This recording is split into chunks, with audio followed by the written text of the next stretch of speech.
Buckets. That's the name of my boat. Buckets.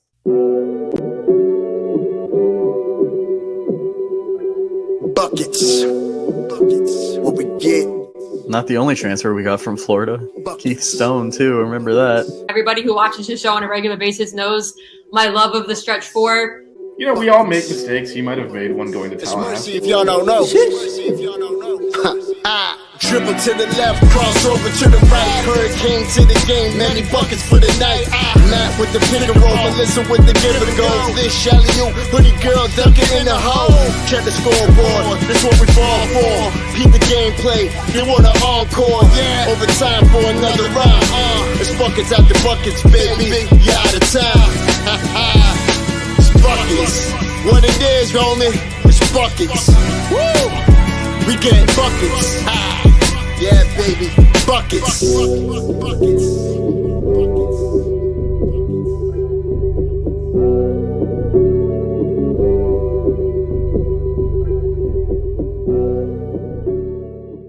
I have no shame. I know. That's the problem. You guys are awesome.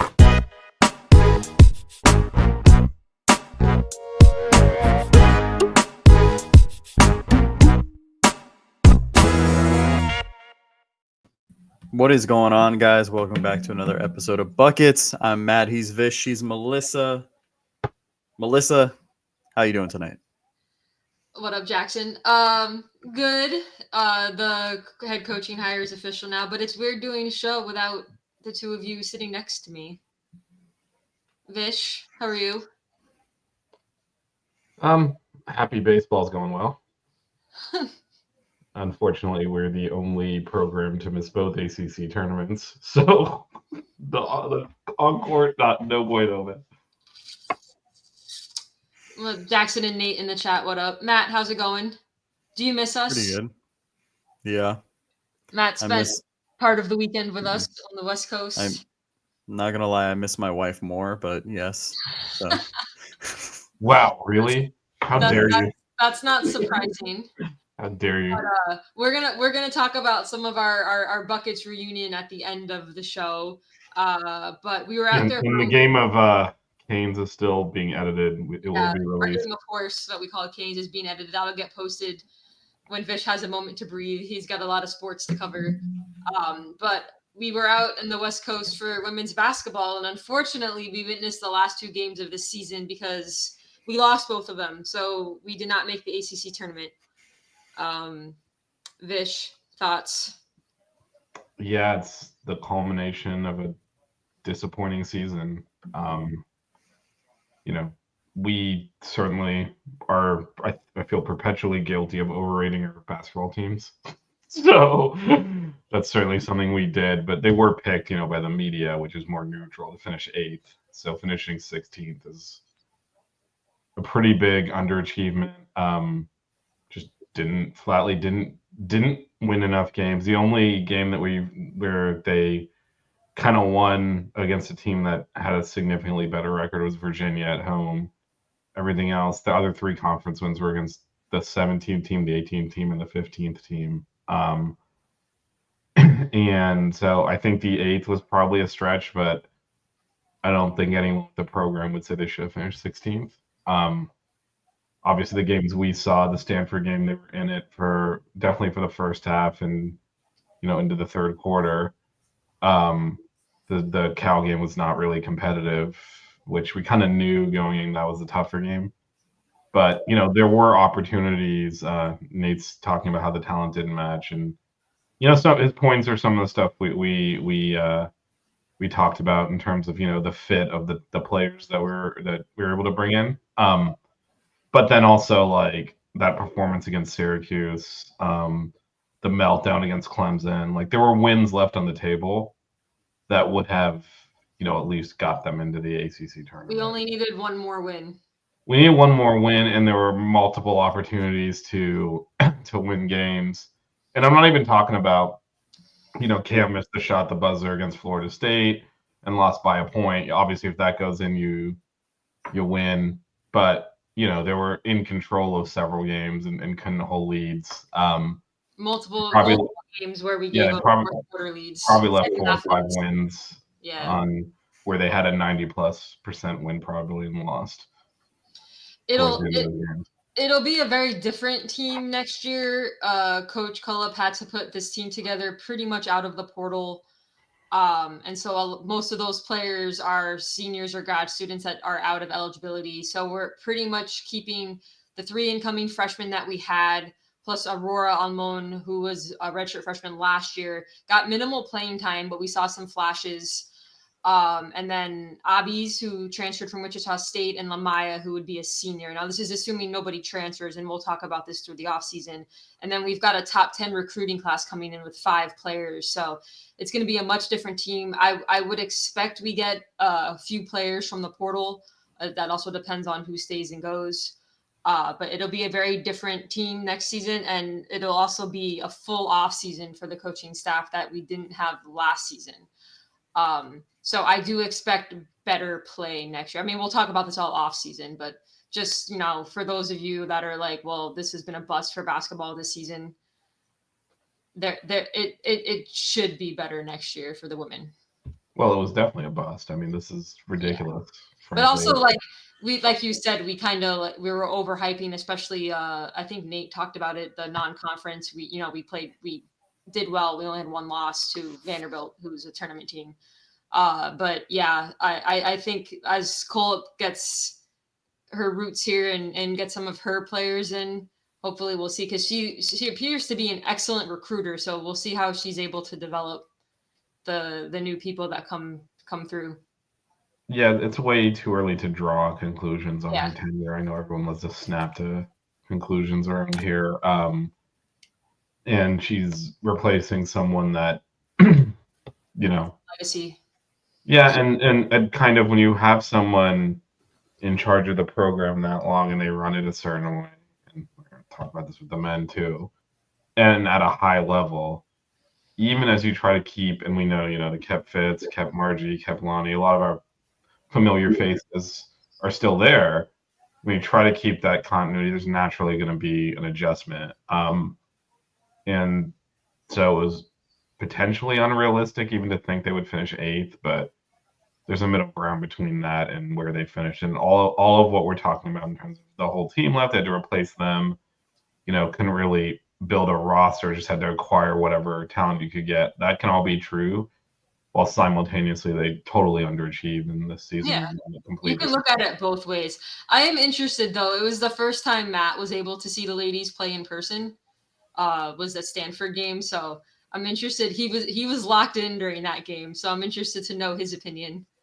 I know you kept commentating, like you kept saying, like, "Oh, are you tired? You look sleepy." And I'm like, No. Matt was talking to me. I was sitting in the middle, so maybe I didn't. Yeah. Matt's much more reserved. Melissa and I are loud asses. We're from South Florida, so we're there. It. Matt was not like falling asleep or tired. He was locked in on like the strategy and like making comments to me the whole time. It wasn't that he was like asleep or something over there. I didn't he's got the California laid back attitude. Melissa and I are freaking Dade County loud asses. I didn't hear the comments, so I would like to know his thoughts since I didn't get to hear them. Yeah, I mean, obviously I haven't watched as many games as you guys, right? I mean, honestly, both men and women, just with the Barron season going on. But from what I did see, kind of agree with Nate, and you guys kind of said it as well. The talent kind of it was kind of like a mismatch. How much do I want to go into this? It was a little bit of a mismatch. I felt like I'm just gonna say names. Just say this. I don't think anything you said to me was like egregious and stuff you can't say. Okay. I know. Yeah. We're okay. With the program, so sometimes we try. Yeah. We don't want to just overreact. So to me, the whole Nat and Cam dynamic kind of like it just didn't really work. You could tell that Nat was not really aggressive at all. Offensively, at least from what I saw, I thought that there was definitely games in the beginning of the season where she was more aggressive. Like, what was that one game that she had? Like, I mean, she made almost every field goal attempt. I can't remember. It was early in the season. That was really early in the year. Yeah, it was super early in the year. But you know, it you could just see the awkwardness. I think also too, like, our identity on offense was kind of like conflicting, because it was like we're trying to get the ball into the post to Cam, then we kind of struggle to do that. And honestly, like, defensively, just kind of I know you pointed struggle. out that we were kind of over helping and leaving 3-point shooters open. Yeah, over helping, and then just kind of like some miscommunications, I think, too, because of that over help. I think that, you know, also there can be some it led to open shots, but I also think too that, like, part of the problem is we're small. We have a lot of small guards, and so, like, it doesn't matter how close you are to someone, that, you know, if someone's 6'1" and you're 5'6", they're just going to shoot over you, right? So I think that you can attribute it to that as well. But the main thing to me was, like, you know, felt like, you know, coach had to piece together, you know, just a team, you know, this year to kind of ride it out, be competitive, and just the players didn't really mesh as well as you'd hoped. I mean, I think that's kind of my biggest takeaway from it. Yeah, I mean, I would just say we did get to witness a Hannah masterclass in the first quarter, though. Yeah, well, and that's what happens when your best players are, you know, able to make shots. Like, you know, that's Hannah going had to keep you in switched games. the first quarter. She was feeling it that first quarter. I don't even think she took but like 2 shots after that, which was unfortunate. But Well, I mean, I think one of the issues, and you know, Matt, you comment on the size. First of all, I don't know and we started doing this kind of towards the end of the season, and I'm just obviously, like, coaches do things for a reason. I wasn't a real fan of the playing Ane with both Cavenders. To me, that's making us even smaller, which to me didn't really make too much sense. I thought that lineup really struggled, because then you're just mismatches everywhere. And then, so again, I'm sure there's reasons for doing that. I don't know that it necessarily worked. It kind of, but I think one of the reasons that was a struggle is, look, Ane is quick. The Cavenders can get to their spots and get their shot off, but they're not going to blow past you and get to the rim every time. And so, as you said, when you're especially when you're rotating, you can't really crowd the shooting space. If the person's got 3 or 4 inches height on you, they're going to just be able to. It doesn't matter how good you close out, they're going to get a clean look, and we saw that. But the way you kind of detract from that is by hitting them back on the other end. Well, now that taller players to stay in front of you, and actually Hannah and Haley are better in the mid range, getting to a spot and shooting over the top of the defender, which, you know, doesn't really. They can still do it, and as Melissa said, they both actually did it effectively against Stanford, who I guess we should have mentioned has really big guards. That's just their lineup, so it was a bad matchup in that sense. But you know, getting to a mid-range spot and getting your shot up is fine. That's not really punishing them for being bigger, when ideally you're kind of going past them, getting the rim and generating layups on your end, and then, you know, someone has to blink. And actually, you know, going back 2 years ago when we had a men's basketball program, you know, we played small, and we'd punish teams and force them to go small, and because they couldn't guard us. And eventually someone has to blink, until UConn didn't blink and they beat the crap out of us, right? But look at those other teams. Every other team we played all of a sudden had, like, take their center out. That goes back 3 years ago. Remember we played Auburn? They had 2 NBA players in their low post, and they had to pull Kessler off the court because he could not play with us. So you have to force the issue that way, right? And we didn't. And this women's team, because it wasn't just small, they weren't very quick either. Like, not to the extent of get all the way to the rim quick. Haley especially is very good at I mean, this is not the word I'm looking for, but a meandering drive, and that she's, keeps her dribble alive, gets to a spot, and gets her shot up. And is very effective at that. And that's why she made second team All ACC. Shout out to her. But that's still not exploiting the size mismatch, right? That's just Haley being good. And so, we didn't really get the payoff from the other end in that. And I think that hurt us a lot. And I think that's probably why, one of the reasons why she tried to play Ane as well, because Ane is quick like that. And then you can get an even bigger mismatch when she's, being guarded by the three, and maybe it makes some of that happen. But, she played really well against Stanford and told them, though, she'd been struggling with her shot. And so they're able to back off then. So just a lot of things went wrong, but Stanford also shot like ridiculously well. Like we shot well too, but like Stanford, like forgot to pull up. I'm gonna pull up the stats now. Yeah, but everyone does that against us. I mean, to be fair though, too, they got a lot of wide open looks in like the first. The first quarter, second quarter, and I feel like we were a little bit better at helping, but like by the time you do that, it's like you've taken warm-up jumpers because no one's guarding you. It's a lot easier. We shot 53% from the field. Like you tell me that, and I'm thinking like, all right, we're gonna be in this game, but we lost. Well, I mean, it should be, we were in the game. We were down 9 points with about 5 minutes left and tried an experimental lineup that went horribly wrong, and that's why the margin is as bad as it is. I mean, oh yeah, we played Lamaya at center. Let's just call it what it is. I mean, we played Lamaya, Jasmine, both Cavenders, and Ane. Like that's not. And I guess she was trying to.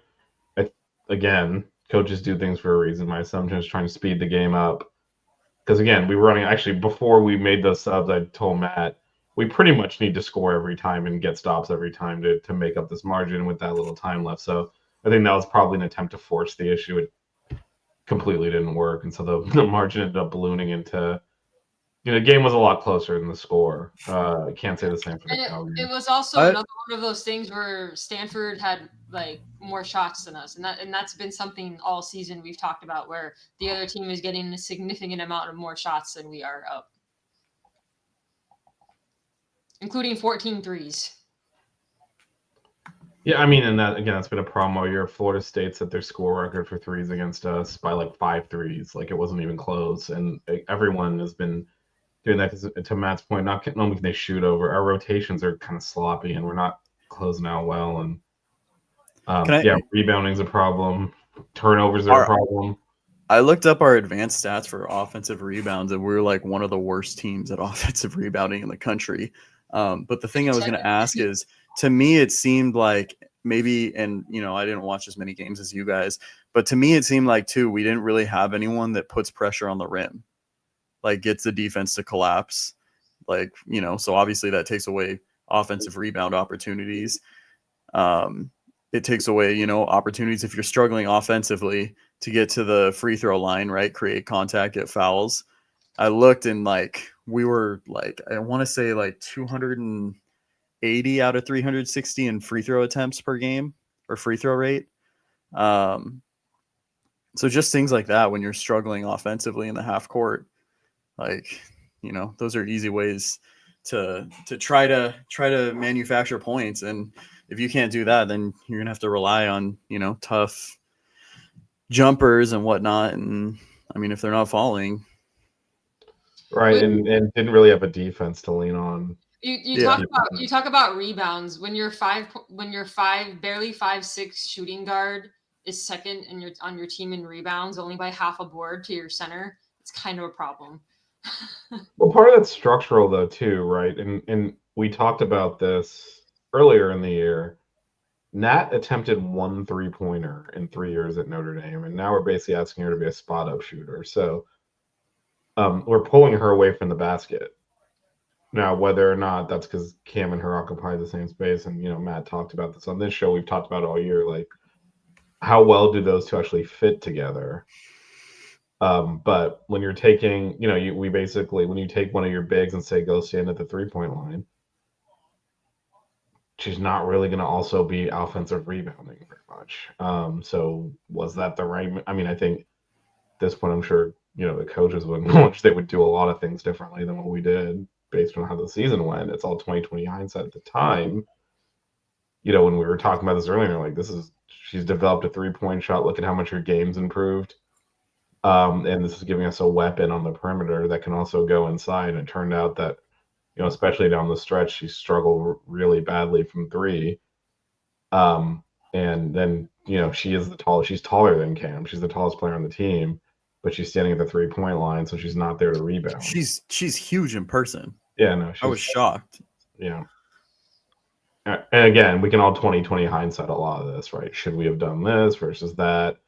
Again, I think the coaches would do a lot of things differently if they had to do over again based on the way the season played out. But ultimately, if you're flying all the way across the country trying to win a basketball game to make the ACC tournament, you've already screwed up pretty heavily to get to that point. So it wasn't lost in California. It was just, you know, carried out the death sentence essentially that we'd already been convicted for. We lost a few games that would have gotten us in. It shouldn't have come down to the last 2 games, basically. And hi, Bill. Bill commented. Hi, Bill. There you go. I'll definitely be out there. It's a noon game, and I worked the night before, so it's kind of going to be a. Melissa's a game time decision. I'll be out there, and then I'll be out at baseball that night. So I think overall really disappointing season, and you know, as we were flying out there, I told Melissa, you understand, like there's a very strong possibility we're sitting there, you know, watching at Cal watching several of our players' careers end, and that's exactly what. And it was played out, and that was tough. That was tough. It was hard. It was definitely hard. You could see the emotion from some of the players. Haley took her. I mean, Hannah came out first, and then Haley kind of went after they went on a calendar. Jasmine scored our last points of the season, and you know, if you've watched the show at all, like she's been on the show. She commented in our chat. So she's a big supporter of our show, but she stayed all 4 years at Miami. And with the way the landscape of college basketball is now, it's super rare. So shout out to Jasmine. I mean, shout out to all the seniors, but shout out. It was tough to see them go out that way. I mean, you know, with about 4 minutes left, 5 minutes left, whatever it was, Cal went on another run, and we called timeout. And like I saw Haley say, like, I don't want to go back in. And just kind of asked for a towel and sat on the bench crying into a towel for the last 5 minutes. Like, that's tough to watch. She gave everything. Yeah, and I would just like to, you know, there's a lot of disparaging remarks made about the Commanders that's unacceptable. It's almost like people wanting them to fail because they're popular in a non-basketball context. When if you watch them play, you watch them practice, like Melissa said, they gave everything they had. Them like doing a selfie before the game starts with a fan is not why we missed the ACC tournament. And these the ridiculous comments, the same troll that comments about TikTok under posts when we lose is just absolutely ridiculous. These keyboard warriors that are typing from their mom's basement that probably weigh 500 pounds and could never even sniff Division I college basketball. Like seriously, just shut up. Like sit down. Well, I mean, I think. So I'm not going to comment on the. I won't go as far as Melissa just did. But I think there's a misconception. Hey, some of us in the basements are cool. Okay, jeez. I think there's a misconception that because people have other things going on in their lives, they're not taking basketball seriously, and that's just not the case. You don't get to this level without doing that. And again, if you watched the way that they practice, the way they play, the way they frankly throw their bodies around, like Melissa mentioned, look at their rebounding numbers, and they're small. They're short, and they go and attack the rim, and they fight with bigs to get rebounds. And Haley had 6.5 rebounds. Yeah, and they didn't. You know, that's a good way to get injured or get your face busted and impact their TikTok fame if you think that's what they were worried about. Yeah. And you know, they were doing all of that social media stuff 2 years ago when we made the Elite Eight with them as key players on the team, and Haley, I believe, third team All ACC that year.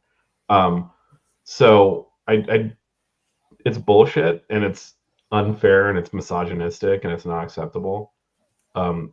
because you see male athletes clown around on social media all the time and no one says anything. Yeah, that guy from Duke still does it in the NBA. They all do it. It's 2025. I mean, Jeremy I'm the Payne. old person here, and I know that. Like, And it's also, I just want to point out, Haley made second All ACC. I honestly think if we had been better and won more games, I think she's like, I mean, even besides that, I think she's deserving of first team. So there's like 15 players on the first team. This is my. I mean, it's the ACC. It's hard to make first team anything. They have like 15 people on that list. I think she was deserving of first team, and I think if we had more wins, she probably would have been looked at differently. But that's my opinion. Yeah, but for me, not change because of your hate. Yeah, I mean, it's unfortunate that people immediately like went the misogyny route. So, haha, TikTok, this and that. It has nothing to do with it. There's people on Twitter that go after them constantly. I see it in the comments all the time. It's so disrespectful. These two young ladies work very, very hard, and they've played Division I basketball for 5 years while having their own business and doing all these things on social media. Like, people can wish to be half that successful in their life. Well, it's also, and especially if you know Haley and how much playing means to her, and that's why it was so hard to watch her take herself out of the game. Just like, it's done. Like, it's her basically acknowledgement, like, this is over. And asking to be taken out because it was done, and she couldn't handle the emotions of the moment is tough. We did see her parents there. We're kind of sitting near them. Behind us. I think they were the last two. It was us two and them two that were still there when everyone else had kind of filed out.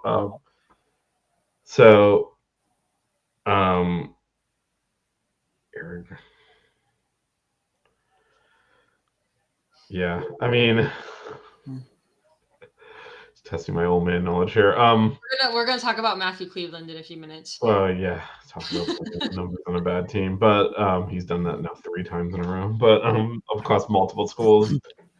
Yeah, but overall, definitely a disappointing season. We'll miss these seniors, and obviously, like, Jasmine and, to a lesser extent, both Cavenders have been with us for a while. So it's tough to see them, not even make the ACC tournament and go out that way and not even have that one last shot to compete. But, that's why you got to win games. Want to answer Josh's question? Yep, sure. Why don't we let Mr. Bridges here? You want me to? Do you think Nay will be the starting point guard next year, Nay Adams? So I just want to preface by saying this is a very tough question to ask when the season's just ended, because the transfer portal is a thing. But go ahead, Matt. What are your thoughts? If no one transfers at all, like our roster, do we have space for like one player? Or like we have one. Yeah, I think we're at 11 because it's Lamaya, Aurora, Daniela, Leah, Simone, and an A coming back, and then we have 5 freshmen. I mean, I think it depends on who comes back. I still think I think she's penciled in right now. I don't see another, because none of those players run point. That's true. If we're going to start a true freshman, or potentially start Williams a point, or is she a 2 guard? No, I don't think Camille would run point, but I also don't know that Trisha let a true freshman run point. Yeah. I think the portal is a thing. I think it's obvious that Anae has gotten some trust from Cullup because she played a significant role this year, played a lot of minutes. So she'll definitely be, I don't know if she's starting, but I don't see her not getting significant minutes again next year. And hopefully, has learned some things this season playing significant time as a true freshman. So. Yeah, it'll also be interesting to see, how small Trisha wants to play next year. Cause, again, we Leah Harmon is also undersized. So then you have 2 small guards. You gotta play them together. Simone Pellish actually has like legitimate size. So 6 feet. Yeah, so her, playing on the wing gets us a little bit bigger. Yeah, I don't think we're going to use all the scholarships. I think what we're saying, we're not going to. I don't think we would go over 11 or 12 players. You can theoretically do things, but who's going to sign up for being the 15th person? So they have Camille Williams as a combo guard who's 5'11". Yeah, but again, I think true freshmen are hard to. Yeah. I'm just saying we're bringing in size for sure. I'll just say this, right? It's going to be, regardless of who transferred, who doesn't, who we get, it's going to be a very young team. So expect more growing pains. We saw. I didn't read this year. I didn't read this whole article from because they talked about all of our players, but one of our recruits apparently can dunk. Not that we're gonna see that, but that's interesting. Yeah, I would just, far be it for me to be the one delivering this message. I would temper expectations for next year's. No, for sure, it's going to be a very young team. But one of our biggest things we talked about this season is how we are undersized, especially in the backcourt. We're bringing in taller guards. Yeah, I just think adjusting to AC. I mean, we saw they really hit a wall. I understand it might not be next season, but we are bringing in taller guards. That's what I'm saying. It's being addressed. Yeah, I mean, again, I'm just hesitant because when we start talking about 2-year and 3-year plans in the transfer portal, I get a little. I don't know. Talking about 3 years down the line, I'm just saying in this recruiting class, some of our concerns have been addressed. Now, whether it works out or not, or they stay at Miami, I don't know. But it is. Yeah, but to me, it doesn't address the concerns unless they're actually able to perform here. Well, I don't know how that, but never mind. Let's move on to something else. You're not understanding what I'm trying to say. No, I understand what you're saying, but I don't think it matters is what I'm saying. I understand exactly what you're saying. She went and recruited taller guards. I don't think it matters at all until they prove they can play on a college level, just like recruiting any position, any sport, until they prove they can perform. I understand that. We could have put a tall lineup on the floor this year, Melissa. Oh, we Lord. could have. All right, should we move on to the men? We didn't. Should we move on to the men? Over with. Let's talk about the men.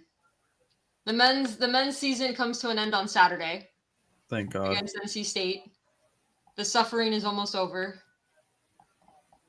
I think the last game we only had 7 available players, if I'm not mistaken. Yeah. Was it Jaleel I put an over on Matthew Cleveland points because I saw 7 people available. I was like, oh, he's taking all of them. Jaleel and Kyrie Huey were our 2 players off the bench.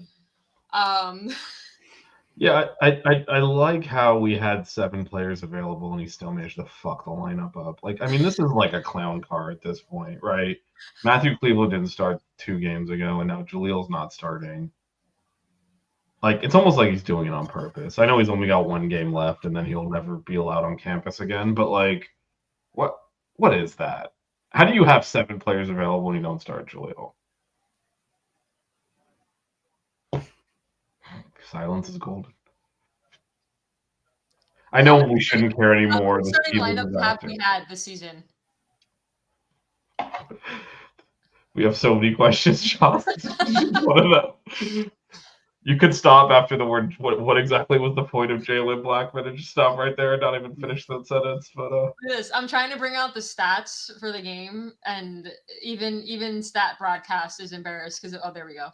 I finally brought it up. Yeah, I mean, Matthew had a great game. Actually, Jaleel played pretty well. Brandon Johnson played okay. AJ really struggled. Divine was horribly worthless. And so. Oh no, that's the North Carolina game. Where's the other one? They took it down. Erased from existence. Oh, why is it? Oh, it's in opposite order. Yeah, I mean, I'll be honest with you guys. I have no intention. I respect you, Vish, and I'm gonna send you some alcohol or something because, like, watching that team play is like a horrific fucking experience. It's like terrible. It's the worst basketball I've ever seen. Vish, how many games have you missed this season Just I like, mean, in terms of home games, can we answer I Josh's don't question? know. I don't know. Josh I don't know how many I've If, missed. if I've you been had at to bet right almost now, will any every. player from this year's team be back? I honestly, I mean, I I'm think gonna be blunt. the line's at 0.5. but I think you just need to burn it all down. I think if I'm Jay Lucas, we're gonna talk about in a minute. I'm just telling everyone they have to leave. There is nothing salvageable here. And we've talked about it. Even look, Jaleel, I think has a lot of talent. We're obviously we've had him on the show. We like him. I think he needs a change of scenery. As Matt said, this is beyond atrocious to the point that like everyone needs to get away. You know, the Titanic is sinking. You gotta get off. Don't stay on it. And you know, everyone needs a clean start. The assistant coaches, again, we've had on the show. We're big fans of them. They need a change of scenery. They'll have options, right? And same thing with these players. Like Jaleel can transfer somewhere else and just get a clean start. And I think he needs that.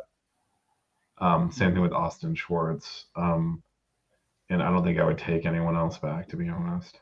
I think Divine hit the wall, but he didn't have maybe he didn't have that far to go to run into it, to be honest. Like he got a lot of mileage off of doing layup drills against like Coppin State's backups. When we started put him in real game situations, he struggled and just flashed, and people got obsessed with the flashes.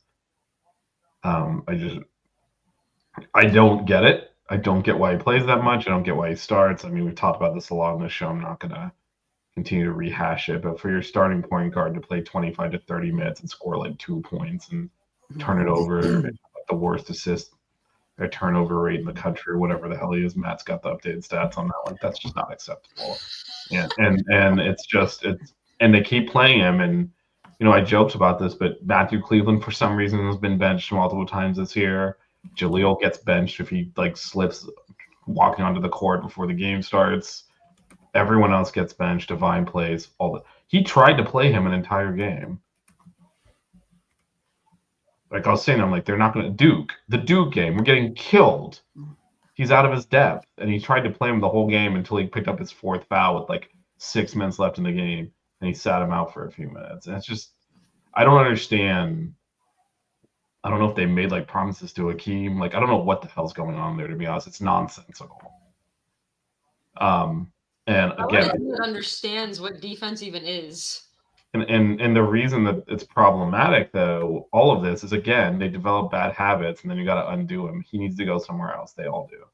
It's not a knock on them individually as players or their abilities, and it's going to be painful because some of these kids are going to go somewhere else and thrive. And like, well, they couldn't do that here, and the answer is no, not in this environment. So everyone's got to go. As Nate said, everyone's gone. It's needed. It's Matt, do you have the updated turnover percentages? He is at 26.3 turnover rate, which is good for 107th out of 112 players in the ACC. I mean, that is insane. That's worse than the women's. You want to guess? You want to guess what other Miami player is on this list? Well, I mean, obviously there's more than few, but who else is? Is there someone else in the hundreds? There's someone that's 84. Brandon Johnson. Yep. Yeah, we missed him. Guess who's number 7? Who? So this is a good. That's good. Top 10 turnover rate. Guess who it is? Yep. My guy. And guess who's number 23 in it? Staten McRae. Yep. The 2 best players on the team. My guy. I know. That wasn't hard to guess because they're the only 2 that know how to play basketball at this point. Right. And I mean, again, and we talked about this a little bit with the women too, but certainly even more the case with the men. Like, you know, if you've been playing as many minutes as Jaleel and Austin Schwartz and Divine have been playing, and you're still looking like you have not, you know, improved and not gotten any kind of maturity in your game, that's a huge problem. And again, I think what Josh is saying is is definitely correct, but I also think, you know, the head coach walking out in December has contributed to kind of a dead stop in player development. As much as the assistant coaches do a lot of that teaching aspect, that is just symbolically like, we're leaderless, this is over. And it's very difficult, and these are humans, very difficult to lock in and work on the intricacies of your game, which they all needed when the head coaches cut bait and you're like, am I going to even be here? Why am I listening? It's going to creep in your head, not overtly, but why am I listening to these assistant coaches that, you know, they're not in charge really either. So I think Coach L does a disservice with the way that the season kind of, I get why he couldn't take it anymore. Spence. I'm sitting through these games, I'm like, man, he had the right idea getting away from this thing. But, you know, I think that probably stunted some of the development that might have happened as well, just because you lose your whole hierarchy of instruction when you lose the head coach like that. But totally understand, you know, watching this team, why he just couldn't take it anymore. And I mean, he talked about a lot of, you know, after that game Melissa and I were at, turns out we were at his last game and he lost in overtime to Mount St. Mary's or whatever that school was. You know, he talked about, like, I keep stressing defense and rebound. They won't listen to me. And so it wasn't like he couldn't see what we were saying. Just no one was listening. No one was giving a crap, and he quit. He's just like, I can't do this anymore. I think that led to a lot of kind of what I would say is no one's really gotten better. Matthew Cleveland was already this good. And, you know, especially when you're playing this many freshmen, you expect them to, you know, improve. And it's not happened. It's not happened at all. So, yeah, they all need to go. As much as I like State and McRae, they all need to go. They all need to go. Josh's I mean, I'm comment just from the standpoint of like asking if someone came back, like I'd be fine with them coming back, but like I don't care if they're back or not. Either which way, I think, you know, I'm with you that it would be good just to start for. Oh, Bill has a picture of himself now. Nice. Bill looking good there. I have met the man in person. Wait, can you pull up Josh's comment? He said low key Bill Courtney had the. Well, let's take Bill first, and we'll talk about that. So I also just want to say, like, Notre Dame bricked so many shots. It wasn't a matter of us playing better. It's just Notre Dame just played with, like, couldn't make anything. Like, yeah, in Q's we scored and shots. And the one thing I'll say about the Q's game, that was the one I was at that game. Notre Dame is actually, that is the home game I didn't go to. So, but the Q's game, I was there, and he made a really good adjustment with 9 minutes left, and kind of went to our offensive lineup, and we scored, and scored, and scored, and scored 91 points and won barely. And then he never went back to that lineup the rest of the year because he's insisting on playing like. As Josh said, when your point guard can't shoot and turns it over a lot, you're very limited offensively. And if you're going to play that kid 30-plus minutes a game, and then you can't play defense at all as a team, that's not divine, because the whole team can't defend, you've already basically set yourself up to get blown out because you're offensively limited when one of the players is not able to really generate offense, and you can't defend anything. And I mean, I'll pull the schedule up and we can read off the number of teams that scored in the high 80s through 100 points against us, but it's like half the schedule. These are 40-minute games. It's crazy. So, yeah, as Melissa said, ND just did not. They missed missed the open shots that, like, they're probably kicking themselves. Like, well, how did we not make any of those? And we squeaked that game out, and then Q's, we just outscored them. Jaleel had his best game. Matthew Cleveland did Matthew Cleveland things. We scored 91 points and squeaked it out. But also, I mean, again, as bad as we were at Coach L, like we had Arkansas, you know, in the last minute, they hit a 3 to win the game. We were winning most of that game. So it wasn't all. I mean, if you look at our advanced defensive stats, they've significantly gotten worse. Like statistically, we are one of the worst teams in Division I basketball defensively. Is there somebody like, worse than us? Well, like numbers wise, like we're 362 out of I think it's out of 366 in effective field goal percentage. I want to know what the Like- 4 teams below us are. Let me Well, I see. mean, Melissa, these are not even these are I'm assuming non-power Yeah. 4 teams that like got lit up in the preseason and gave up like they're like when played at Duke and they like have a bunch of JV players. Oh, sorry. We're 362 out of 364. Bellarmine do that. and Mississippi Valley State. Wait, who was the other one I Below stepped us. in? Bellarmine? Bellarmine? Bellarmine. I don't even Okay. know where Oh, that dude, is. guess who's right above us at 361? Who? Canisius or whatever the fuck? Oh, nice. Is that how you say it? Is it I Canisius? fucking don't know. But I mean, Canisius? yeah. I don't fucking know. But I mean, look. I think to contextualize this, right? Can I give one more Drake- number? Yeah, go ahead. We are 364th in 3-point percentage. Teams are shooting 40% from 3 against us. 365, there's one team worse. That's well, no, isn't it out of 364 teams? I thought it was at 360. So we're last. No, yeah, we're dead last. Yep. Potentially, yes. We Kelly beat them at the Dickinson. beginning of the year, but that's when we had Nigel Pack. So Oh wait, why is it out of? Oh, there we go. Yeah, 364. So I'm gonna list off some teams here: Drake, Oklahoma State, Charleston Southern. No, Josh, I don't think you like Long Beach State would beat us, and they're one of the worst teams Whoa, in the Big whoa, West. let's not disparage The Beach. Beach.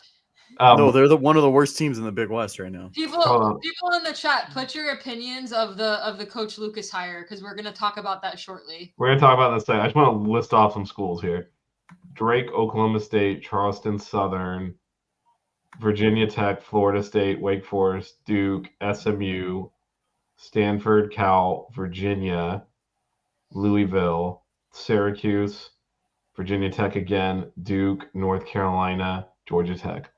Those teams all scored more than 80 points against us. More than half of the ones I read out were in the 90s. You can't win anything doing that. That's embarrassing. There's no pride on this team. Matthew Cleveland cares. Anyway, senior day, noon at the Watts. Be there. You'll be able to pick me out. I'll be the other person there. So how does this work though? Like, are they going to acknowledge Nigel Pack and like? Yeah, Jalen no, they'll Blackman? have him come out and do like the whole Jalen Blackman too. No, Jalen Jalen Blackman, I Blackman don't think is on doesn't campus do- so anymore, so I think he's a he's part of gone. this. He's I just think like, they'll announce Nigel and come out. To Bill's question, he was in a boot earlier in the year. The boot came off. Before the Duke game, he was out there. He wasn't like playing in warmups, but he was on the court dribbling and kind of, he looked fine. My guess is this is the plan. Now, where he'll be playing, I don't know. Hi, Rocky. If he can get another year of eligibility, which I'm not sure why he would be entitled to that, but because he did play, the first 10 games of this year, so that's quite a bit of the season. But if he was to get that, then I think that's what he's going for, which is why he didn't, come back. But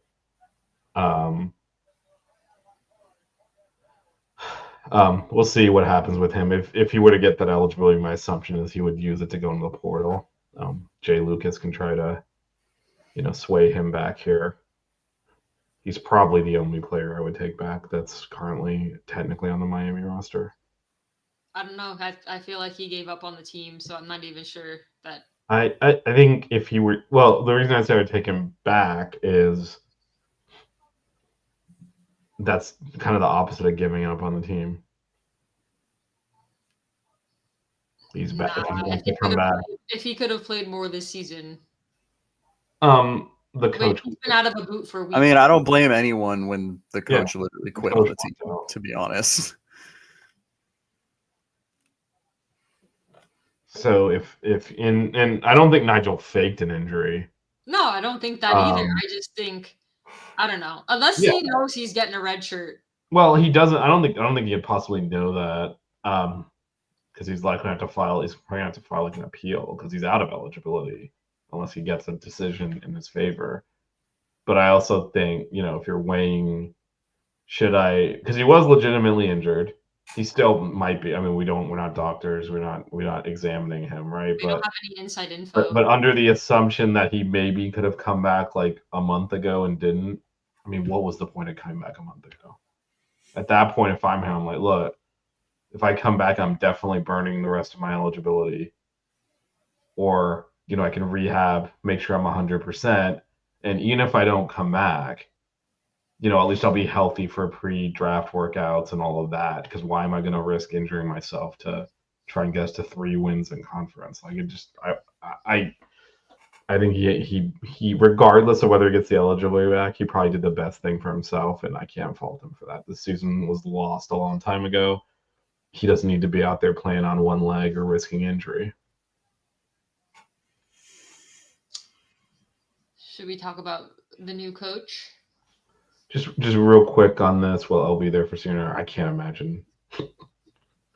And then baseball won today. They're 11-3, my friend. All right, Jay Lucas. So we gave some initial thoughts on him when the rumor came out again. Shout out to Canes Insight. Had this 4 weeks ago. Long time Uh, ago. I guess, yeah, whenever we did that emergency show after I watched someone stomp our face, I don't remember which team at this point. And did it from the parking lot. But so, yeah, so it looks like it's going to be made official tomorrow is the rumor now. They've agreed to contract, and he's going to join after Duke plays this weekend. So he's not going to finish the season out there. Which at the very least, if we ruin, if he's important to Duke and we mess them up, that's at least a win on our part for something. Yeah, So, also, that benefits us because he needs to start recruiting as soon as possible. Yeah, I mean, I'm gonna say the same thing I said with the women. I think the way that everything is so fluid roster-wise now, I don't honestly think it. If that is why they hired him, that's a huge mistake. Because the good players are still going to be playing. So, who's he recruiting? Or Is it still high school kids available from in the 26? portal. Like, yeah, I mean, the good player, like, who's going in? Yeah, fine, our players will enter the portal. That's the. I mean, come on, like, so I mean, I think that the players on better programs, at the very least, will play their conference tournaments. So I don't know what exactly. I mean, he can certainly try to start assembling a staff, but again, the good assistant coaches are coaching. So Well, Miami's made it pretty clear. It doesn't matter if the season's still going on. They still hired somebody, and we haven't even finished the season. So the sooner he gets to Miami and gets to work, it's better. It's better. I just don't think it's this big advantage that people seem to think it is. Like, what's he gonna do? Apparently, his forte is recruiting. So we'll see what happens. Well, he's got to assemble a staff. Yeah, that too. But he's got to build this isn't like the women last year where we had like a lot of the team that could have returned, although most of them left. He's starting from scratch. So, and the portal opens, I don't even know when, but I guess we'll see what happens. I mean, we were pretty clear when we had that emergency show how we felt about this hire. I've kind of rehashed it with multiple people today on Twitter when it became official. So, yeah, Bill, that's my point though. Like, we're one of how many teams don't make their conference tournament? Like, that's the stage we're at right now. So, him starting this weekend versus a week from now, or 2 weeks from now, it's not really. I mean, he can do some of the backroom stuff, like get his shit together, because again, he's as Nate says, a first-time head coach.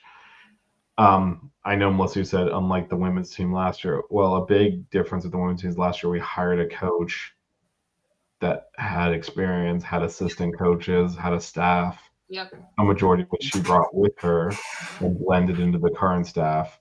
I was just talking about player retention. No, I know, but so that's the type of stuff that potentially Lucas can do now, get a head start at least a little bit on trying to construct his staff, because he has nothing, right? He doesn't have people to lean on. that he's worked with as a head coach before. He's not bringing his trusted assistant with him. He is the trusted assistant. So it's a new role for him. So that's where I think that additional time might come in handy. But again, Boozer twins aren't coming to Miami, guys. but in contrast to the women, also though, Katie Meyer had left the women's program in good shape. This thing is and you know, this is probably the low point for this program since we brought it back from suspending it in the 80s. I mean, it is that bad. So it doesn't matter if we hired Jay Lucas or Rick Pitino or whatever. There's a rebuild that's going to happen here. So we're going to just be patient with it regardless. It's going to be a while before, you know, we know if this hire worked or not. That's the reality, because I don't think anyone's walking in here and competing next year. Because in addition to the player attrition sucks, but every team loses a bunch of players every year. That's college basketball. But the level of incompetence within that program that you have to undo cannot be understated. Bad habits everywhere like that. Again, it's not just the head coach, and it's not just, you know, let me get some players in here. Like, everyone's obsessed over the Boozer twins. Like, what exactly do you think the Boozer twins are going to come and do on this program next year? Seriously. Like, what are people in there going to do? Walk on water? I don't understand this. Like, I get we need to upgrade the talent. Obviously, we're going to have an empty roster. We need players.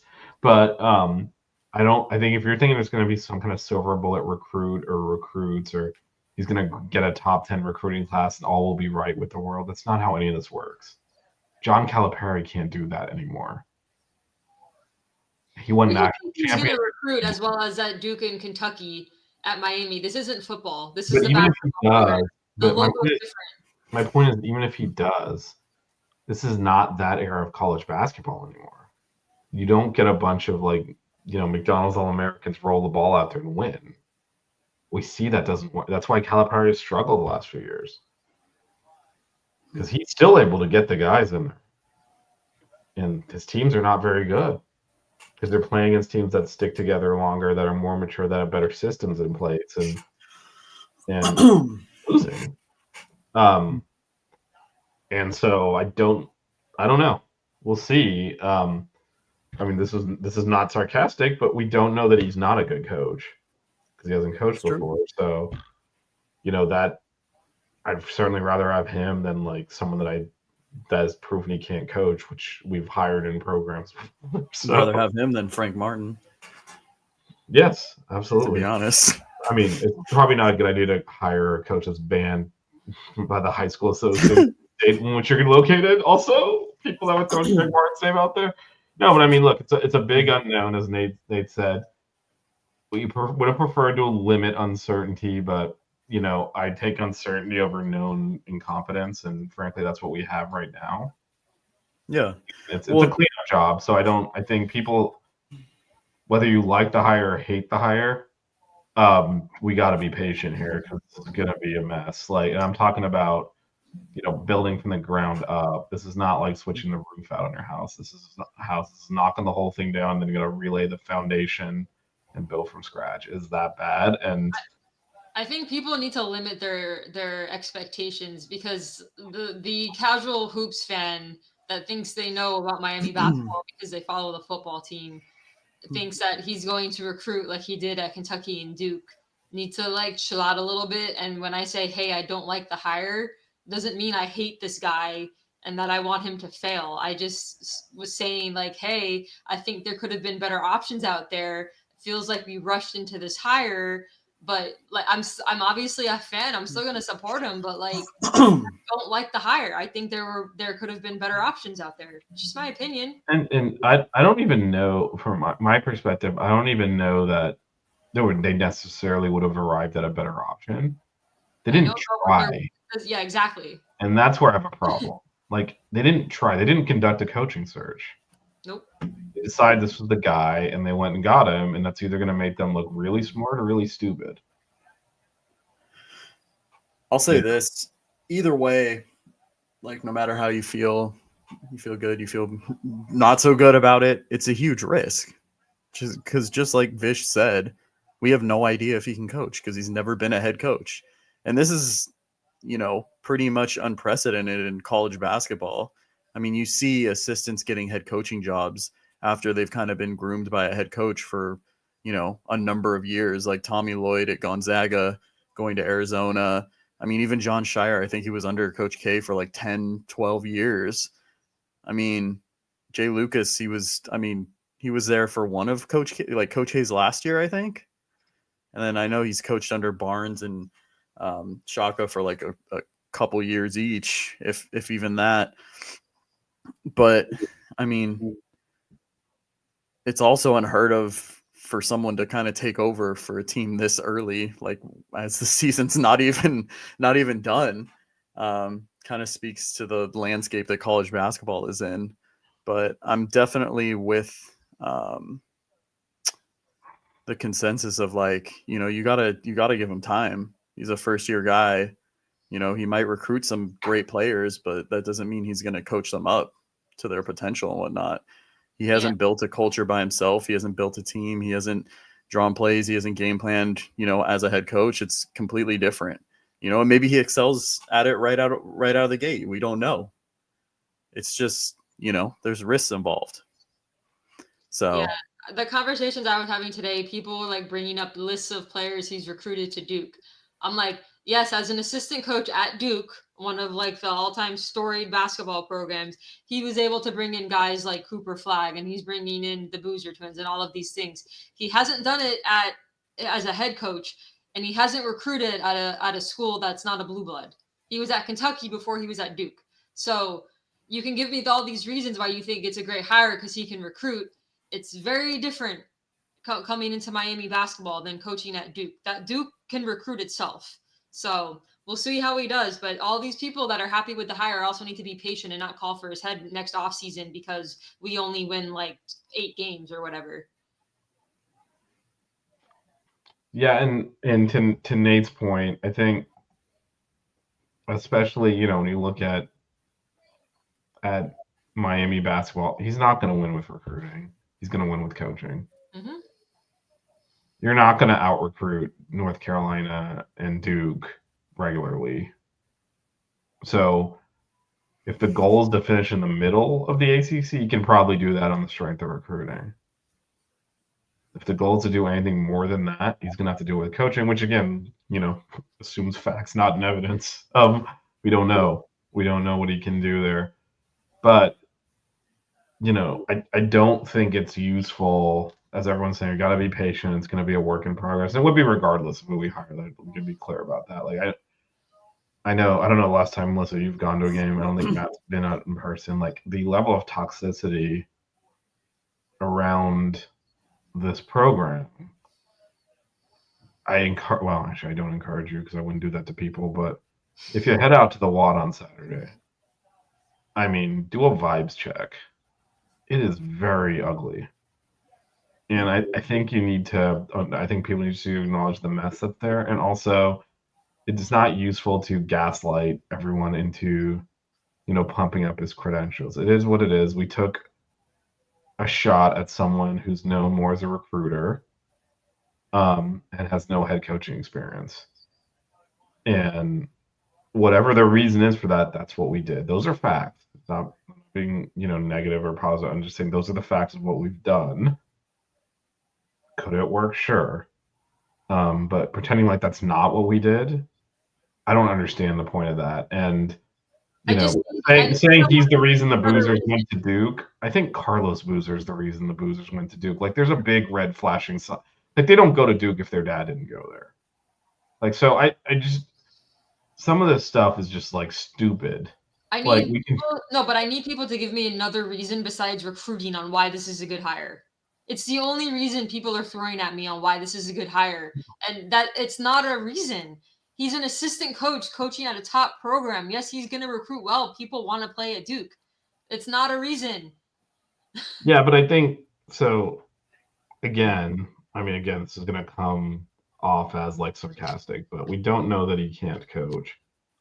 And I mean, maybe this is wishful thinking. Maybe they do know that, or maybe they strongly suspect he can, like that he's actually, the next big thing. And if he were to go, and they actually think this is the guy that's actually going to lead the program to that next level, not just subsistence, which appears to be what our fans are thinking, get a couple of big time recruits in there, win some games, maybe make the tournament. This is a swing and a home run, though, and I'm not talking about the recruiting, because if you think about it, could we have attracted?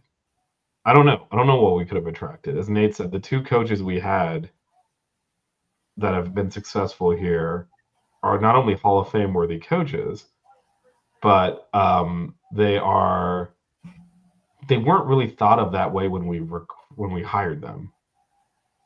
Like Coach L took 5 years after making the Final Four to get the Miami job, and he hired himself. People were not knocking his door down. Yeah, he fought for that job. Yeah, people weren't like banging on his door trying to hire him into the ACC every year. Leonard Hamilton took over. I mean, the program talking about dumpster fire that he took over. Like, he wasn't thought of as like, this guy is like some great coach. So, it could be that they've, through an actual basketball evaluation, think this guy does get it. He's laid out a plan for how he's going to build his staff, how he's going to run his program. And we want to get in front of that, understand there'll be growing pains, because, if he's allowed to then go to a mid-major and coach there, we're going to be priced out and frankly statused out of him because they think he's that good. That is an explanation. I don't know if that's true, that bullshit I just said, but that's an explanation I would buy. But if you're telling me it's because he knows the Boozer twins, I mean, that's not a reason. And so we'll see. We'll see where we'll see where he takes the program. But my assumption is, again, we have no idea what kind of vetting process was done. My assumption is that the people doing the hiring are not relying on publicly available information saying who the lead recruiter is on on3.com, and they're actually, asked him and grilled him on how you plan on building a program, how you plan on competing in the ACC. What's your 2-year plan? What's your 4-year plan? What's your 6-year plan? His top 5 defense at Duke is irrelevant. I'm just gonna say it. I'm sorry, Bill. It's irrelevant because it's a different caliber player at Duke, and it's a different program. Hopefully, he has a great defensive mind, but again, it's not a reason to hire an assistant of 7 years to be the head coach at a power. Yeah, and look, Duke. Well, and this isn't football. You don't have an offensive and defensive coordinator. We don't know how hands-on he is. I get that that's like the talking point is that he's contributed to their defensive success, but he's not going to get the same players at here that he does at Duke. It's going to be completely different. But like Vish said, we don't know what he can do. So it's a wait and see. And there's uncertainty, like it was said in the chat.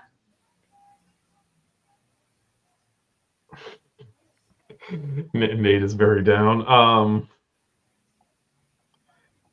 I was being positive. I'm just not gonna. I actually was being positive. I'm saying my assumption is he's laid out a plan for elevating the program, and they believe in. Look, you're doing a job interview. You're selling yourself, right?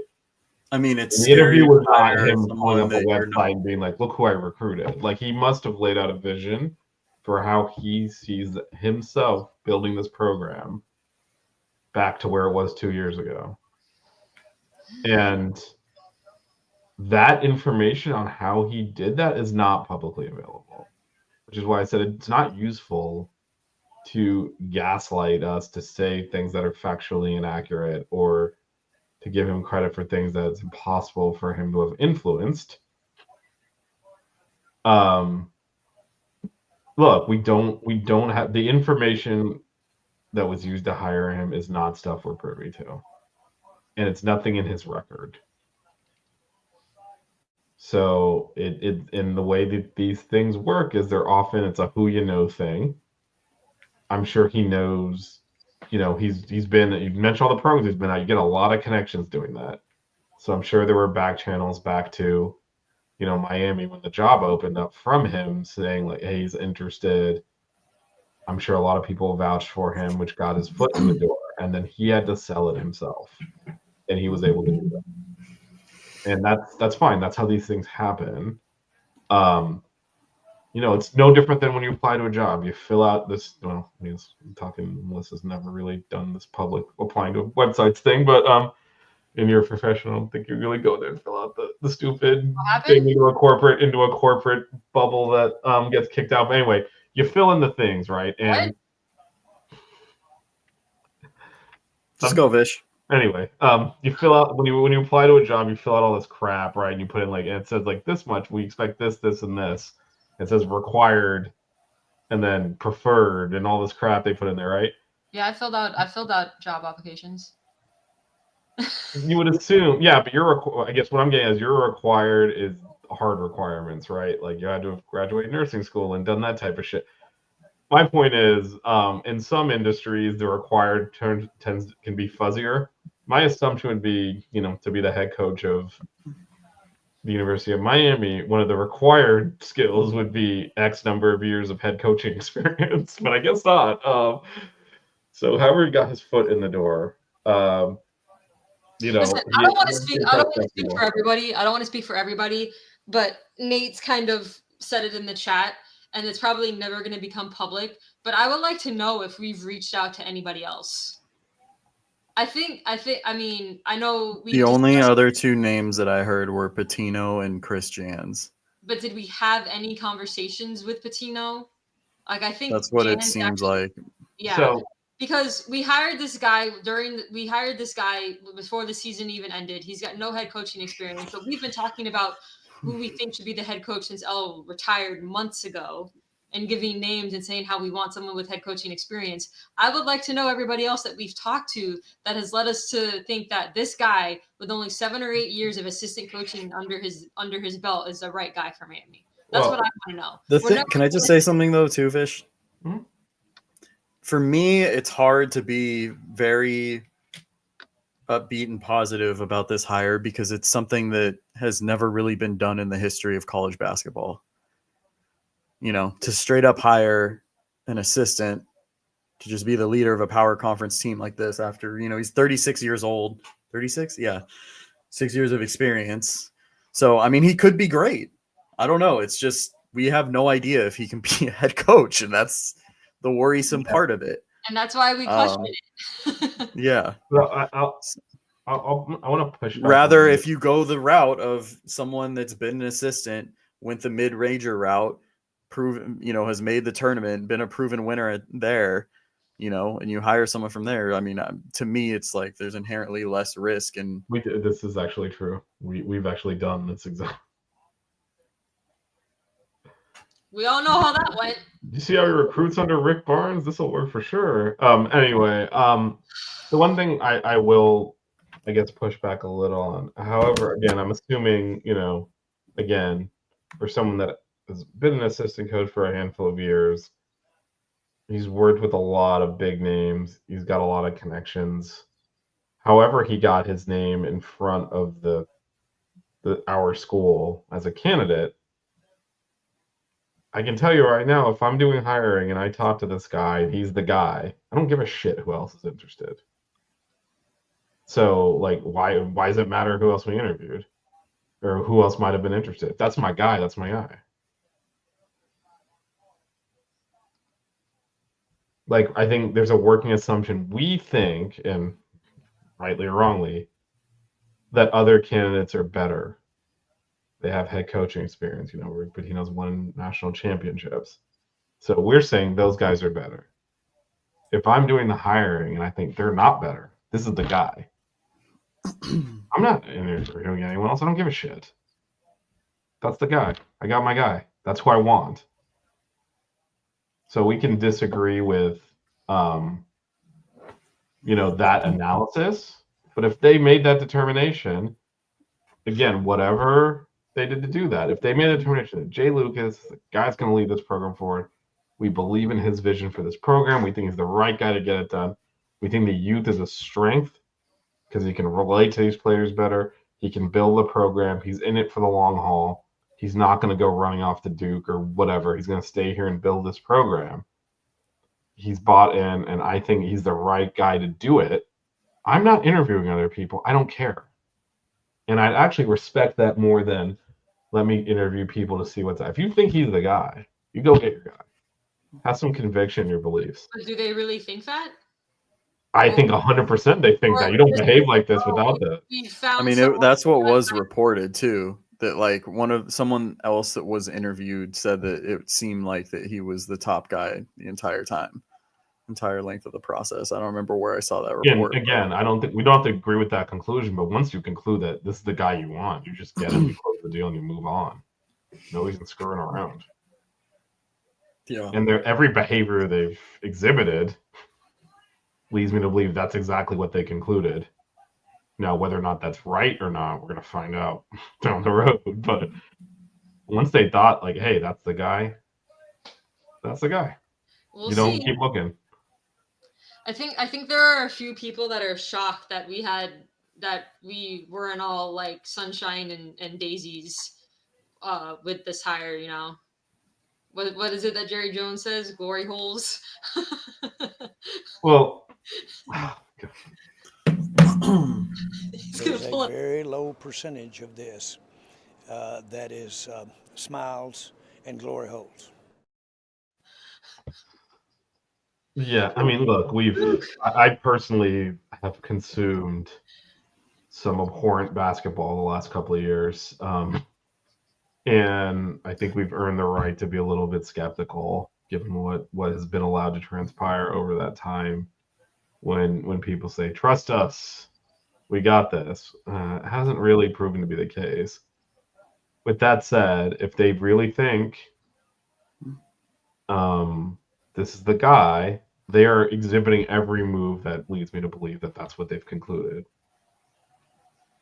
They went and got him. They got him to agree to quit on his team and come here immediately. I don't know. We'll see. We'll see why they concluded that. Hopefully they're right. Obviously, like Melissa said, we want the team to be successful. I have no issues with if they identify he's the guy, them just going all in on it, getting it done, closing it out, and moving forward. That's how you treat people you think are that good. And obviously, I hope they have that conviction in them, because if they don't, I have even more questions. If they're My thing is, and we've talked about this, and we can get into the last segment of the show, but like, I just don't understand. It just doesn't seem like there was effort, in my opinion. I just don't get the whole, he's been an assistant for 8 years. Let's hire him as the head coach of a power conference program.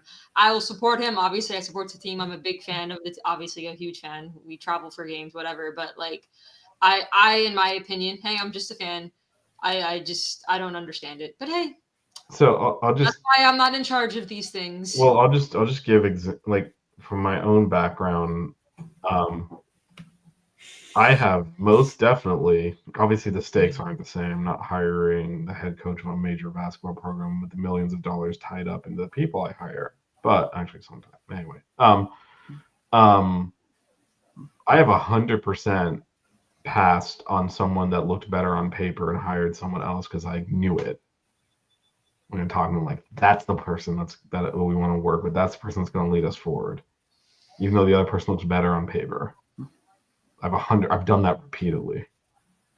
So it's hard for me to then turn to them and be like, how could you do that? Because I do it all the time. Because people aren't paper, they're people. We'll see. And we didn't interview him. And obviously he impressed the people doing the interviewing. We should have been the last panel interview. Just put a contract writer on there. He's got to come on buckets. Popeyes or Chick-fil-A? Let us know. He goes Chick-fil-A, then we got Actually, I to think we've all found a chicken that we like better than either Popeyes or Chick-fil-A, which We'll get to that in a second. But I would just say, like, on paper is on paper. And, you know, the reality of meeting someone and talking to them and evaluating them is a totally different thing. It's why when you hire someone from a job, you look at the resume. That's why I said I'm surprised that no head coaching experience didn't get the resume tossed. Yeah. But once I you say get something too. the interview process, you talk to them. If you're convinced that, yes, this is the guy, You go I forward. just want to say something to end it on a positive. I love the fact that he's leaving Duke early to come and join Miami before even before their tournament run, right? The ACC Yeah, tournament it's run. allegedly the announcement's supposed to, the timeline just, announcement's supposed to be tomorrow, press conference on Monday, and Yeah. you just hear that. I hope Duke just implodes from it. No, I mean either way, it's exciting. I mean it'll be nice to have someone younger, like I know Yeah. I just said he's 36 years old, but bring some energy to the program. But and it's something to look forward to, after watching, or I mean I haven't been watching these games, but I the have, my select friend. few minutes I've seen. So Yeah, I'll we, be out we, there on we Saturday too. want to be optimistic. We really do. I know. No, I I'd say know there is, it's there negative, is. but it just doesn't make sense to me. But I'm not gonna not root for him. Obviously, I want him to succeed because then Miami hoops will be back. Well, there is a version of this that works, and it's a version of this that makes sense. I always try to, not everyone, in fact, most people don't make the decisions I would make. But I try to look at why you would make a certain decision, and I could see this, right? If he's good at, again, outlining how he thinks the program should be run, how it should be led forward, he's obviously able to get an audience with the people doing the hiring.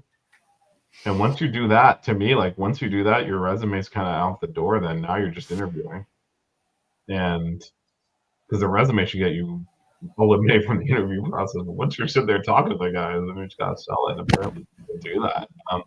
And again, one of the reasons I'm frustrated generally is I feel like we're being just lied to by people that want us to just blow sunshine and roses up everyone's ass, and make everything glory holes, whatever the fuck they're just about. And it's not, right? And so gaslights are saying, well, he's the reason the boozers went to Duke. No, their dad went to Duke. I'm old enough to remember him playing there. Like would they have gone to Duke without their dad going there? My guess is no. Doesn't mean that Jay Lucas had nothing to do with it, but come on. He recruited well at Duke and Kentucky. More power to him. I hope he can bring that here. Basketball is not the first. It's not the priority at Miami. So we'll see what he does. He's young. He understands the NIL landscape. Hopefully they give him the resources to do that. And from what I've heard, he gets along well with the players, which is good. Hopefully he can establish a good culture. I'm rooting for him, but it's in my opinion, it's a very high risk hire. Yeah. I mean, and Coach Lucas has even said, I listened to a podcast where they interviewed him. It was like a Duke podcast, and he understands the changing landscape. And, it's not as much about relationships now with recruiting and stuff. It's a lot about NIL. So, I mean, hopefully we're on the same page with him coming in. So yeah, Miami needs get him the resources he needs. Yeah, and that's a big thing with NIL. Miami needs to invest, because if they give him the resources to do it, and he can actually teach and be a good head coach, then it could make Miami look really smart in the long run, because he's like in his 30s. He could be here for a long time, but we got to invest. They invested in football, and obviously football is a big moneymaker. So we'll see. Actually, this will bring us full circle as we tie off this discussion, because Josh, it feels like an hour ago, said in hindsight, Coach L's roster construction for this year was a disaster. We spent money. We spent a lot of money the last 2 years. A lot of it. And it was spent stupidly. So to me, it's not the investment. We had the highest recruiting class in school history this year. The guy who plays is the worst player we recruited. Like which is why you got to invest to even give the team a chance, is what I'm saying. If you're not going to compete with NIL, you're not going to even have a chance to bring in. But we have been players. We have been though. Yeah, but most of the guys we picked up this past season are from like mid-major schools, like we paid heavy money for Jaleel. Yeah. And all of our freshmen coming in, we paid Lynn Kidd a shitload of money. We paid Matthew Cleveland to keep him. We paid Nigel Pack to keep him. We spent a shitload more than the teams that are beating our ass on the regular. It's not the money angle. We spent all of the money. And in fact, that's one of the reasons. Some of it's definitely the money. It didn't pay off this year with how much we spent, because the roster construction was terrible. But if you don't have money, you're not going to bring in anybody. Yeah, but I guess my point is we are spending the money. We just need to continue to do. I doubt they're going to stop now. We need to do that, yeah. That's what I'm saying. But I think there's kind of a misconception. I know you're Yeah, not. just don't fucking pay a guy that his first name is Lynn. Like, what the fuck are we doing? Well, I mean, we talked about interviewing the coach. How about when the guy comes in and says, like, you ask him what he's going to major in, he says nothing. I play basketball. Get him off. Side note. That's Side not note. This. We're in March, so I need to announce this. Ole Miss just beat Tennessee. Shout out Michael Brown Jones, my guy. Oh, I remember his name. Oh my Poor god. Alex Schwartz is my guy. MPJ. He's the AD at Tennessee for basketball. Anyway, so yeah, well, obviously, yeah, exactly. We spent over. Well, we did. I mean, you talked about what was the point of Jalen Blackman, and Nigel Pack was supposed to be the point guard, supposed to have this, and like just it was spent poorly, right? We paid for all of those kids. We spent a lot on this team. We spent a lot on last year's team. And it didn't work, so it's also like investing it wisely. I've offered Isaiah Wong-Moore to stay that one last year. Bribe someone to give Jordan Miller extra eligibility. I Also, don't know. I can tell you right now, all that running that exact team back would have done was ruined the Final Four memory because there's no way that was going to happen again. yeah. So could have brought that exact same team back as constructed, and they were not going to get that far again. We have those memories. If we're never We good do. again. Speaking of, talk about transition. Speaking of those memories, that was the last time we'd seen each other as a Until collective this past unit until weekend. last week. Where we had chicken, lots of chicken. Yes, various degrees of quality of chicken, I will say. We landed at the San Francisco airport around 9 p.m. fake people time, and barely any restaurants were open. But we found a Raising Cane's, so me and Vish got to experience Raising Cane's for the first time. It was decent. It was pretty good. I'm not gonna hate. I didn't like the Raising Cane sauce as much as people hype it up. Yeah, you're in the minority for that. Yeah, I didn't really like it, but I thought the chicken was good. The fries were decent. I'd have it again. Yeah. Yeah, I mean, if you had it again, though, that was probably the best Raising Cane's I've had in a long time. There's some inconsistency. It's wildly inconsistent. Yeah, I've gotten a soggy chicken a decent amount, or like super light on breading. So, yeah, It was I had Raising Cane at its peak. it was sustenance. I'll say that. We were hungry. Me and Vish just got off the 6.5 hour It flight. wasn't. It was nothing I would go back for. Should we talk about the really good chicken that we had? We didn't go to Popeyes though. You guys refused. I'm sorry, Santung was better than any of the fast food chicken. Matt, what were your thoughts about the Chinese food we had? it was good, man. The chicken Yeah. was one of the best chickens I've had.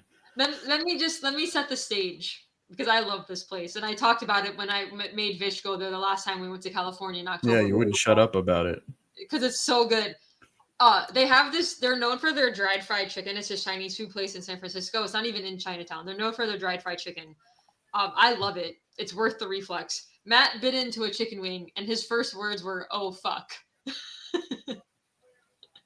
That's how good the chicken was. It was To good. the point where we couldn't decide where to go to dinner that night because we had it for lunch, and we ended up back at the same restaurant and got 2 more orders of the dried fried chicken. Well, that was left up to the gods. Oh, we Oh yeah, we did spin the wheel. On the wheel on that one, and It was either there or Cheesecake Factory, right? Yeah, we were gonna go in there or Cheesecake Factory. We ended up back at the Chinese food spot. Well, we kind of ended up in a bind there. So where we were, that area was the financial district. It's not that many restaurants, and there are some dietary restrictions and things of that nature. And Well, those it's are like kind of- a lot of them are like bougie restaurants. yeah, We're with like- like two, but going with the bougie restaurants is the menus are tiny and like so. It's like okay, Melissa can eat like one thing on this, maybe. And it's like $40 for chicken. It's like that's not worth it. So as everyone knows, Cheesecake Factory, you can pretty much get any kind of food you want there. So that's why that became an option. But the gods we did decided to go send us back to Santung, Yeah. so we did that. If you're ever in San Fran, look it up. Vish can actually pronounce it correctly now, which is amazing. But we spent the day in Palo Alto. The first full day we were there. Horse will be posted soon. Got to tour Stanford's campus. Did a live show from there, talking up the women's team, and got to watch the women play. It was good.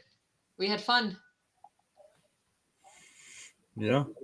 So, Stanford, I mean, real quick before we end the show, best favorite parts of the trip. just seeing you guys. That's what it's all about. I Well, the game, honestly, the game of horse was fun. was gonna say I enjoyed like just hanging out on the Yeah. Stanford campus and shooting hoops. That was my favorite part. With Yeah. the chicken being a close second. Yeah, no, hanging out on the campus was definitely the highlight of the trip. Yeah. Do we have a final thoughts before we get out of here, Matt? It's like a final show and tell. Okay. Go for it. Do I need to play? Cue We'll the- talk about it if I don't. Yeah, go ahead.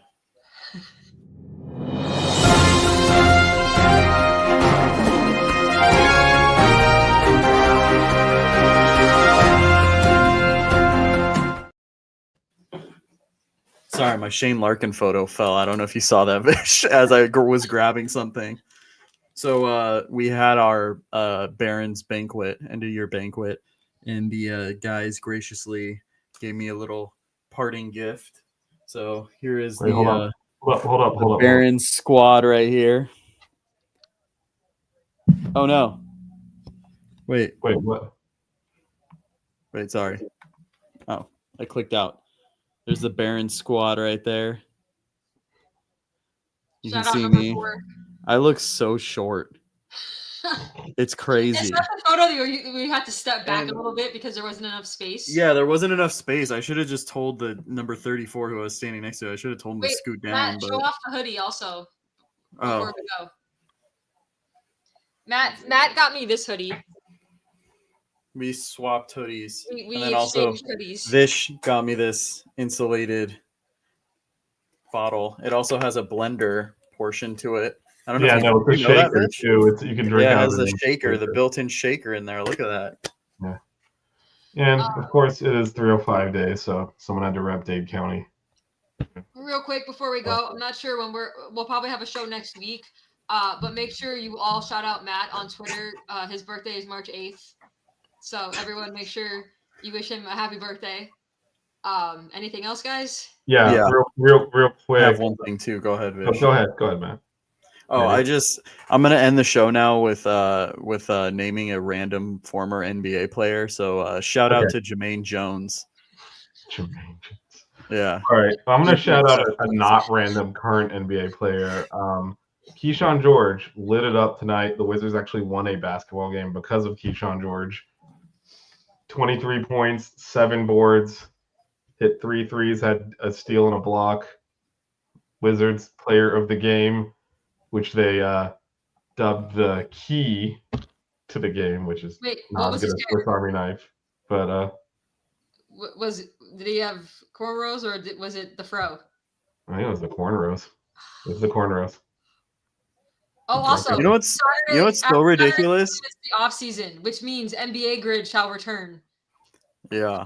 You know what's so ridiculous? I just dropped Keyshawn George on my fantasy team because he wasn't getting enough minutes and stuff. Well, my man stepped up today. Oh, apparently, if I go back to DC, I can get it. Oh, and Jordan Miller got paid. We didn't even say yeah. anything about that. Yeah, Shout Jordan out. Miller got paid. 4 his years, contract. 8.6 million, I think. Yeah, for the Clips. Shout out Jordan Miller. That's awesome. Deserved it too. He's been playing his ass off this year. So And so apparently, wait, I'm not in DC. I missed out on final thoughts now. Like you're gonna do final thoughts and then name an NBA player before I cue the outro. Is that gonna be? Yeah, that's a new thing. Random NBA player. I'm screwed. I'm in Miami instead of DC, but apparently because of the Wizards actually winning a game, I could have got a Big Mac for $2.50 if I was in DC. Shame. Missed out. Shame. Unbelievable. Anyway, shout out to Keyshawn. Oh, look, they even got him walking off the court. The Swiss Army knife. The Remember Fro. who originated it? Yes, and then it's been stolen. But look, the Wizards won a game because of Keyshawn George. That's special. Nate's getting a Jordan Miller jersey. Melissa's queuing socks outro. I just was waiting for her finish. Someone's got to give me the nod to know that everyone's done talking. We're never done talking. You've known us long enough. Matt has to go. Again, happy early birthday to Matt, the West Coast Hooper slash. Well, I can't say it's all Ruin Horse, but anyway, you'll all know what I'm talking about when that gets released. Cue the Sox outro. Don't cry. We get buckets. Keep it chill. Yeah, baby. Wear good socks. Buckets.